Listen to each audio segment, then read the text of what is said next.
தனுராசிக்கு ஆடி மாதத்தில் 6-8 இடங்கள் சுபத்துவம் அடைகிறதால பிஸ்னஸ் ஓரளவுக்கு சிறப்பாக இருக்கும். எதிர்பாராத அதிர்ஷ்டமும் பண வரவும் ஏற்படக்கூடிய சூழல் இருக்குது.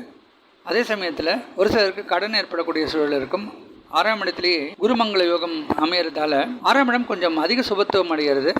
அதன் காரணம் ஒரு சிலருக்கு கடன் நோய் எதிரிகள் இந்த மாதத்தில் கொஞ்சம் அதிகமாக இருக்கக்கூடிய சூழல் இருக்கும். 4ஆம் இடத்துல இருக்கக்கூடிய ராகுவால் ஒரு சிலருக்கு பங்கு சந்தையில் லாபம் பார்க்கக்கூடிய யோகமும், வெளிநாட்டில் இன்வெஸ்ட் பண்ணக்கூடிய ஃபினான்ஷியல் செக்மெண்ட் எல்லாமே நல்ல ஒரு பாசிட்டிவான ஒரு டைரக்ஷனில் போகிறதுக்கு சான்ஸ் இருக்குது. அப்போ வெளிநாட்டு முதலீடெல்லாம் நல்ல லாபம் கிடைக்க சான்ஸ் இருக்குது. அதுபோல் ஒரு இடம் விட்டு வேற ஒரு இடத்துல நிலம் வாங்கியிருந்தாங்க, ஒரு வீடு வாங்கியிருந்தாங்கன்னா அதில் ஒரு ஆதாயம் கிடைக்கக்கூடிய சூழலும் இந்த மாதம் இருக்குது. சனியுடைய அமைப்பால் முயற்சிக்கு நல்ல வெற்றி கிடைக்கும். கம்யூனிகேஷனை பிரதானமாக வச்சு வேலை பண்ணுறவங்க, மொபைல் டெக்னாலஜி, டிரான்ஸ்போர்ட் இண்டஸ்ட்ரியில் வேலை பண்ணுறவங்க, இவங்களுக்குலாம் ஓரளவுக்கு ஆதாயம் கிடைக்கக்கூடிய மாதமாக இருக்கும். வேலை இல்லாதவர்களுக்கு நல்ல வேலை வாய்ப்பு கிடைக்கக்கூடிய யோகமும், வேலையிலையும் ஒரு சில பேருக்கு எதிர்பாராத அதிர்ஷ்டம் கிடைக்கக்கூடிய